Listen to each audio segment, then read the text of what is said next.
So let's say another person has invited you to view their calendar. Then what you can do is on the inbox section, you can get an email right here just like this. So it says the YouTube second account is would like to share the calendar with you. So in order to accept it, you need to accept and view the calendar over here.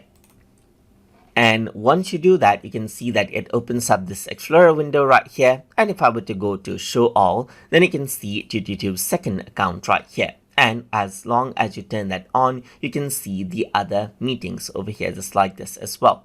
So you can also go around and show that only right here. And this is what you have. As you can see, you can only see the other person's events now, as you can see right here.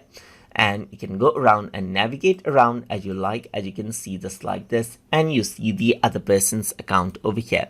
So you can go around over here and change around this as well. You can show this only or rename this as Teacher Tube 2 as well, just like this. And then this is what you have, as you can see. So that is how you can add a calendar and view calendar invite of other people inside of Microsoft Outlook. So if you guys learned something as always, please like, comment, share, and subscribe.